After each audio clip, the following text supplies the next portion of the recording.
Depuis 114 ans, les historiens scrutent le moindre détail de la tragédie du Titanic. Pourtant, malgré plus d'un siècle de recherche, certains aspects du navire et du drame qui l'a rendu légendaire demeurent largement méconnus du grand public. Embarquez pour un voyage hors du commun à travers une série d'images remarquables qui préservent la mémoire de cet événement historique et vous plongent au cœur de ce qui s'est déroulé avant, pendant et après la catastrophe. Dans une découverte totalement inédite, nous vous invitons à explorer le contenu d'un ancien appareil photo retrouvé dans les profondeurs de l'océan, révélant des clichés saisissants du Titanic. La construction du Titanic. Pour commencer cette exploration, rien de mieux que de revenir aux origines. Revenons ensemble au 31 mars 1909, le jour inoubliable où débute la construction de ce géant à Belfast, en Irlande. Le chantier est confié au célèbre constructeur naval Harland & Wolff, et les ingénieurs comme les designers mobilisent tout leur savoir-faire pour faire du navire une icône de l'ingénierie maritime. Le RMS Titanic fait partie d'une série de 3 paquebots de classe olympique, aux côtés du RMS Olympique et du HMHS Britannique. Malheureusement, chacun de ces navires connaîtra un destin tragique, même si c'est bien le naufrage du Titanic qui marquera le plus les esprits, sans doute à cause de l'énorme engouement qui entourait sa construction. Dès ses débuts, le Titanic suscite une fascination mondiale, avant même que toutes ses pièces ne soient assemblées, et tout le monde attend avec impatience le jour où ce colosse des mers prendra enfin la mer. Ce que personne n'imaginait alors, c'est que ce premier voyage serait aussi le dernier. À cette époque, la White Star Line, propriétaire du navire, se porte très bien. Les affaires sont florissantes et l'avenir semble prometteur. Rien ne laissait présager le retournement de situation dramatique qui allait presque anéantir la compagnie. Ces photographies des premières étapes de la construction, bien avant que le géant des océans ne trouve sa tombe dans les abysses sombres de l'Atlantique Nord, sont comme une fenêtre ouverte sur le passé, révélant la beauté condamnée du navire, dominant toutes les structures autour de lui. Lors de sa construction, le Titanic est un véritable chef-d'œuvre d'ingénierie. La vision est claire, et ingénieurs, architectes et ouvriers unissent leurs compétences pour que chaque détail soit parfaitement exécuté. Avec un budget dépassant les 3 millions de livres sterling de l'époque, aucun compromis n'est fait. Et si ce montant peut sembler modeste aujourd'hui, il correspond à environ 310 millions de livres actuels, ce qui reste une somme considérable. Et parlons dimension, le navire est colossal. Il mesure environ 269 mètres de long pour une largeur maximale d'environ 28 mètres. Sa hauteur totale, de la quille jusqu'au sommet de la passerelle, atteint près de 32 mètres. Même si ces chiffres peinent à traduire l'ampleur réelle du navire, les images permettent de mieux saisir la beauté impressionnante et la taille écrasante qui ont alimenté tout cet engouement. Mais cette histoire a aussi une face sombre. Le Titanic semble entouré d'une aura funeste dès le départ. Avant même son départ, le chantier a déjà coûté la vie à plusieurs ouvriers. Sur une période de 2 ans, 8 travailleurs perdent la vie lors d'accidents sur le site.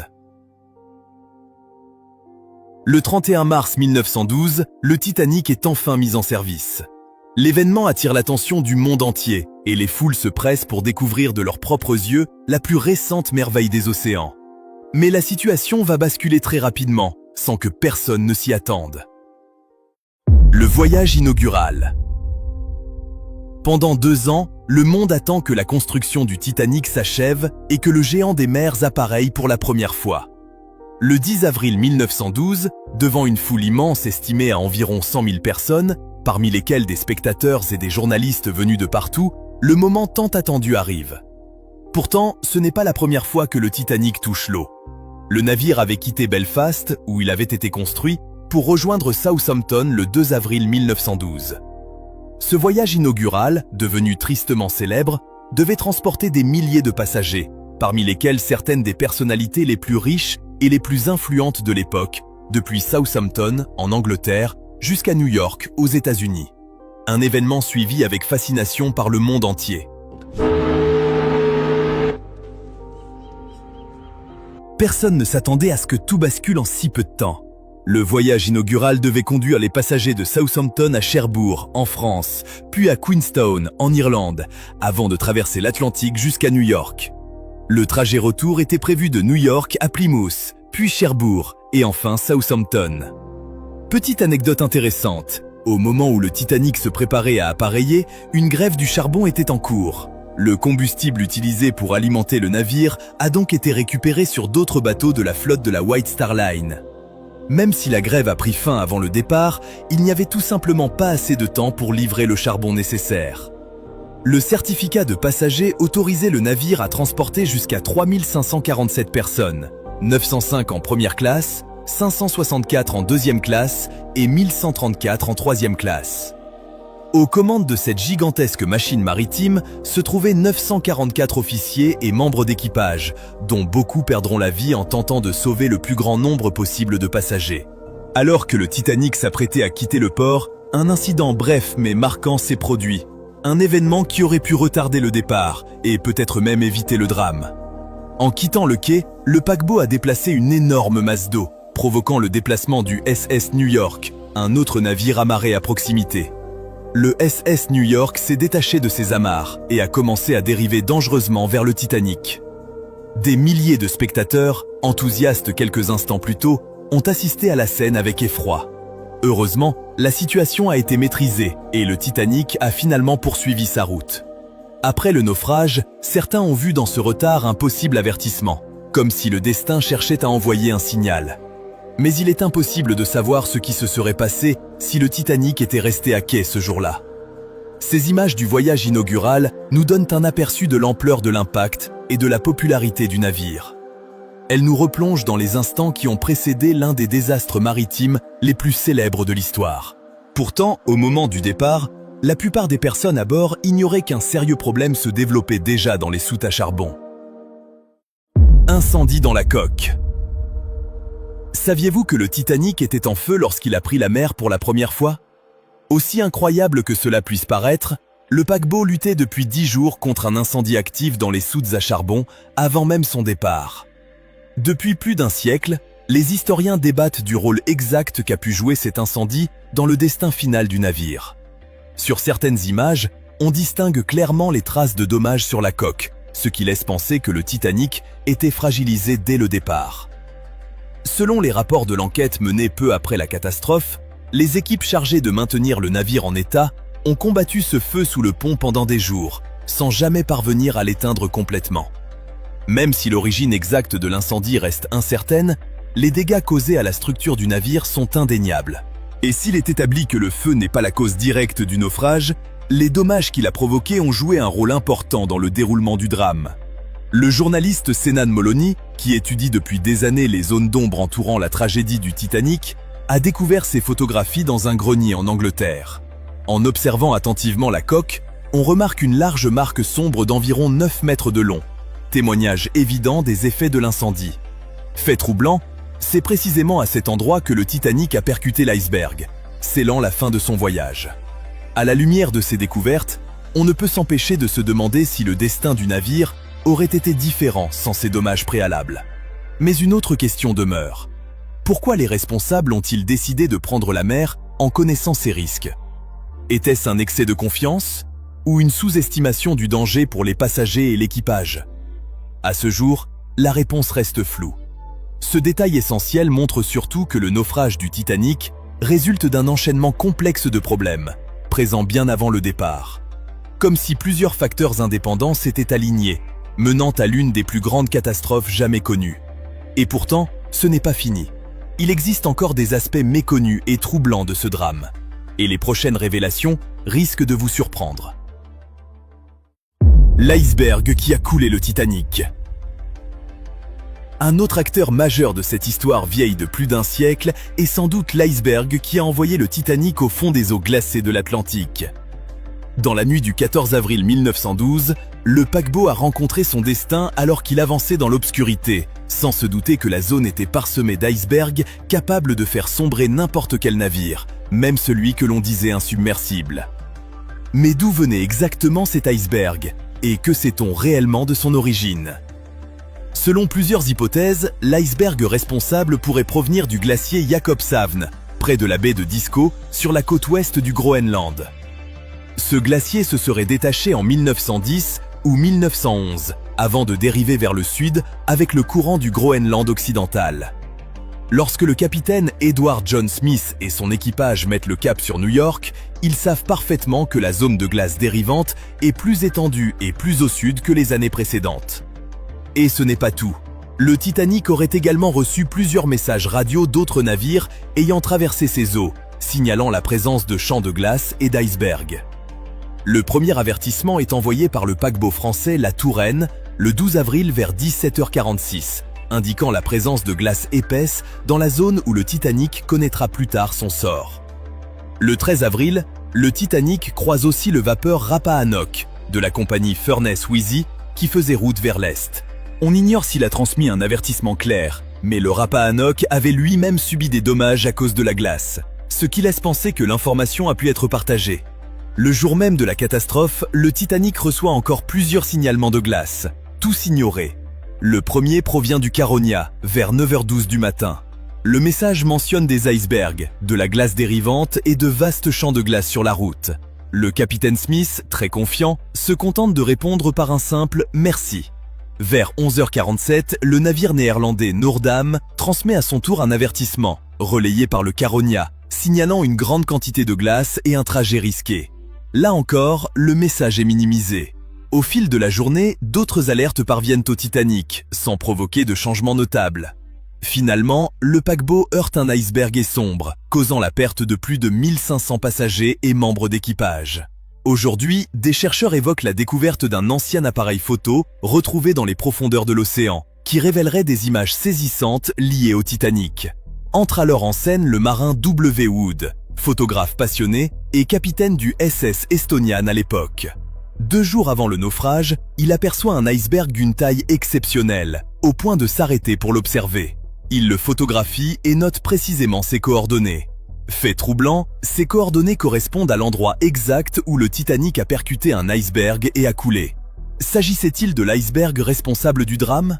C'est tout à fait possible. Même s'il est peu probable que l'on puisse un jour en avoir la certitude absolue, cette concordance géographique renforce l'hypothèse selon laquelle cet iceberg pourrait bien être à l'origine de l'une des plus grandes catastrophes maritimes de l'histoire. Témoignage direct des événements. L'un des tout premiers témoignages écrits de ce qui s'est passé cette nuit-là a été rédigé par un passager de première classe, le docteur Washington Dodge. Cette lettre, écrite après qu'il a réussi à monter à bord du Carpathia, reste l'un des récits de témoins directs les plus saisissants sur les dernières heures du Titanic. Son écriture maladroite et désordonnée en dit long sur son état d'esprit au moment où il couche ses mots sur le papier.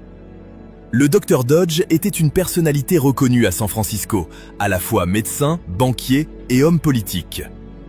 Il avait embarqué à Southampton pour le voyage inaugural, accompagné de son épouse Ruth et de leur fils, Washington Dodge Jr. Selon son témoignage, les problèmes commencent vers 23h40, lorsque lui et sa femme sont brusquement réveillés par le choc de la collision avec l'iceberg.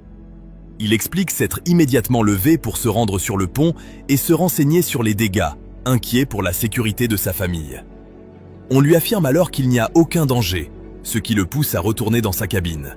Mais le doute persiste, et il ressort rapidement pour chercher de nouvelles informations. C'est à ce moment-là que son steward lui annonce que tout le monde a reçu l'ordre d'enfiler un gilet de sauvetage. Il devient alors évident que la situation se dégrade très rapidement. Sans perdre de temps, le Dr Dodge et sa famille montent sur le pont des embarcations à tribord, où il parvient à obtenir une place pour son épouse et son fils dans le canot numéro 3, le deuxième mis à l'eau de ce côté du navire. Dans son récit, le docteur évoque aussi les dysfonctionnements et les choix discutables qui ont marqué la gestion de la crise. Il souligne notamment que de nombreux canots ont été mis à l'eau à moitié vides, alors qu'ils auraient pu accueillir bien plus de passagers et sauver davantage de vies. Il mentionne également la règle imposant l'embarquement prioritaire des femmes et des enfants, excluant les hommes, ce qui a contribué à augmenter le nombre de victimes. Pour lui, ces éléments illustrent une gestion peu efficace d'une situation pourtant critique. Lorsque le 5e officier Lowe commence à remplir les canots à tribord, Dodge parvient à obtenir une place pour lui-même, mais la suite est loin d'être rassurante. Au moment où le canot est descendu vers une mer pourtant calme, les passagers se rendent compte qu'ils sont positionnés juste au-dessus d'un immense flux d'eau rejeté par les pompes du navire. La puissance de ce courant est telle qu'elle aurait pu submerger le canot. Les hommes crient immédiatement pour signaler le danger et, par chance, la situation est corrigée à temps. Le témoignage du Dr Dodge reste l'un des récits les plus précis et les plus marquants de ce qui s'est réellement déroulé cette nuit-là, au cœur de l'Atlantique. Il offre un regard guidé sur un événement dont de nombreux détails demeurent encore entourés de mystères. Passons maintenant au choix du jour. En explorant le contenu d'un ancien appareil photo retrouvé dans les profondeurs de l'océan, une image en particulier retire l'attention. Cette photographie, récemment mise au jour, immortalise l'un des moments les plus critiques de la catastrophe. Alors que l'eau envahit les compartiments du navire, chacun tente de rejoindre un endroit sûr. Jeunes ou âgés, riches ou modestes, personne n'est épargné par le danger. Ce cliché capture la lutte pour la survie lors de l'un des instants les plus éprouvants de l'histoire humaine et rappelle la capacité de l'être humain à résister, même face aux pires situations. N'hésitez pas à partager votre avis sur cette image et sur les autres photos évoquées dans cette vidéo en laissant un commentaire. Les canaux de sauvetage du Titanic.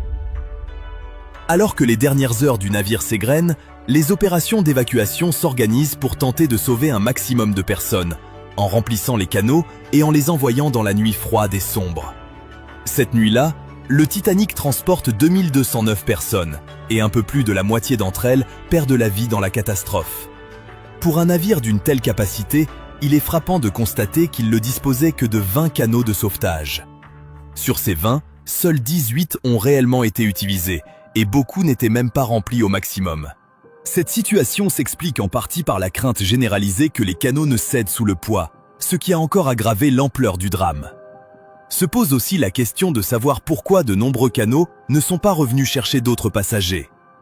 D'après les témoignages, certains responsables craignaient d'être submergés par des personnes en détresse ou entraînés par les mouvements du navire en train de sombrer, ce qui les a dissuadés de revenir. Un autre point mérite d'être précisé.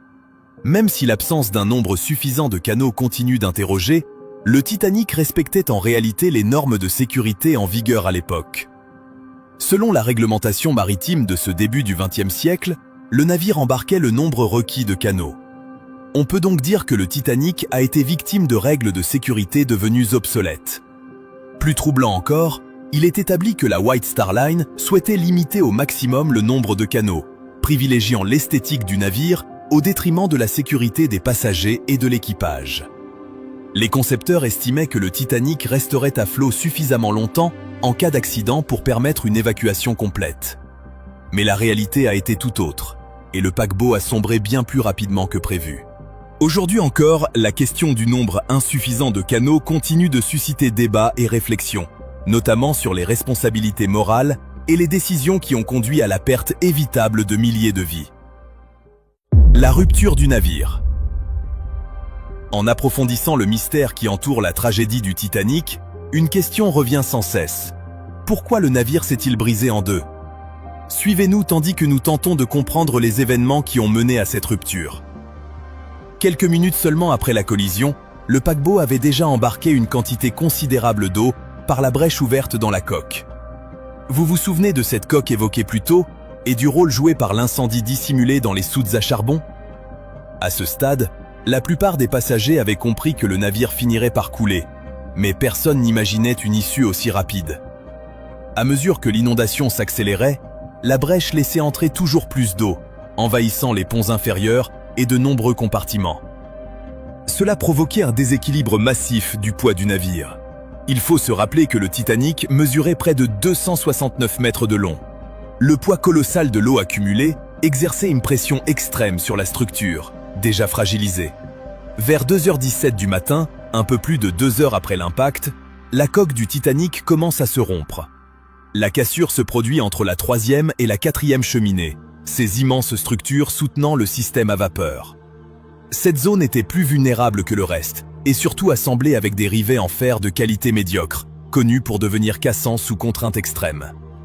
Pourquoi un navire disposant d'un budget aussi élevé a-t-il été construit avec des matériaux aussi discutables? La question reste sans réponse. Même si l'on ne peut pas affirmer que cette rupture a directement accéléré le naufrage, elle demeure l'un des moments les plus marquants du drame. Alors que les craquements de la coque résonnaient dans la nuit, les survivants regardaient en arrière, bouleversés, tandis que la poupe disparaissait dans les eaux glacées de l'Atlantique, entraînant avec elle des milliers de vies. Le capitaine Edward John Smith. À mesure que la nuit avançait, une question revenait sans cesse. Où était le capitaine Edward John Smith? Son rôle durant la catastrophe fait débat depuis plus d'un siècle, sans qu'aucune conclusion définitive n'ait été établie. Selon plusieurs témoignages, le capitaine serait apparu sur la passerelle peu après la collision. En comprenant la gravité de la situation, il savait que c'était la fin d'une carrière bâtie sur plus de 40 ans. Une part de ce drame reposait sur ses décisions. En négligeant l'organisation d'un exercice de canot de sauvetage, préférant consacrer ce temps à d'autres activités jugées secondaires, il a privé l'équipage et les passagers d'une préparation essentielle. Si cet exercice avait eu lieu, beaucoup auraient été mieux armés pour faire face à la catastrophe, et de nombreuses vies auraient sans doute pu être épargnées. À mesure que le Titanic s'enfonçait dans l'obscurité glacée, le capitaine aurait pris part activement aux opérations de secours. Certaines histoires racontent qu'il aurait sauvé un nourrisson, nageant jusqu'à un canot pour le mettre en sécurité avant de refuser une place à bord, affirmant vouloir rester avec son navire jusqu'au bout. Ces récits évoquent un courage remarquable. Mais à l'opposé, d'autres témoins affirment que le capitaine était introuvable pendant les moments les plus critiques de la nuit. Cette divergence de témoignages ne fait qu'ajouter une couche supplémentaire de mystère à l'une des tragédies les plus marquantes de l'histoire maritime. Quelle que soit la version la plus proche de la vérité, une question demeure. Que s'est-il réellement passé durant les toutes dernières minutes du capitaine? Cela alimente aussi un débat persistant. Le capitaine a-t-il péri avec son navire? Ou a-t-il réussi à survivre? Certaines théories avancent même qu'il aurait quitté le Titanic vivant et terminé ses jours sur une île isolée, menant une existence anonyme. Le fait que son corps n'ait jamais été retrouvé donne un mince crédit à cette hypothèse, mais rien n'a jamais été confirmé, et il convient de rester prudent. Aujourd'hui, le rôle du capitaine Smith dans la tragédie du Titanic continue de fasciner et sera raconté pendant encore des générations. Était-il un héros ou un responsable fautif? À chacun de se faire son opinion. La découverte de l'épave du Titanic. Quelques jours seulement après le naufrage, l'idée de retrouver l'épave commence déjà à circuler, mais un obstacle majeur se pose. Nous sommes au début du XXe siècle, et la technologie ne permet pas encore d'explorer de telles profondeurs. Bien que quelques tentatives modestes aient été envisagées, les recherches sérieuses ne débuteront réellement que dans la seconde moitié du XXe siècle. L'une des plus importantes a lieu en août 1985, lorsque Robert Ballard dirige une mission conjointe entre les gouvernements américains et français à bord du navire de recherche de l'US Navy, le Knorr. Grâce à une caméra télécommandée appelée Argo, descendue à environ 4000 mètres de profondeur, le monde découvre pour la première fois les restes du Titanic reposant au fond de l'Atlantique. Le navire apparaît alors en deux parties distinctes, marquant la première observation du Titanic depuis sa disparition en 1912. La première vue complète de l'épave. Peu de naufrages ont autant captivé l'attention mondiale que celui du Titanic. Plus d'un siècle plus tard, il continue de fasciner. Récemment, une société spécialisée dans la cartographie des fonds marins a publié le tout premier scan numérique complet de l'épave, offrant une vision inédite du navire le plus célèbre de l'histoire. Malgré les nombreuses expéditions menées depuis sa découverte le 1er septembre 1985, la taille immense du Titanic et son emplacement isolé rendaient impossible une vue d'ensemble précise. Aujourd'hui, grâce aux technologies les plus avancées, il est enfin possible d'en observer chaque détail. Cette technologie, développée par Magellan Limited, a permis de cartographier l'épave dans son intégralité, de la proue à la poupe, ainsi que le champ de débris s'étendant sur plusieurs kilomètres. C'est comme si une réplique numérique du Titanic avait été créée, offrant un accès inédit aux profondeurs du navire. Ces nouvelles images permettent de mieux comprendre l'ampleur du drame et révèlent un niveau de détail remarquable.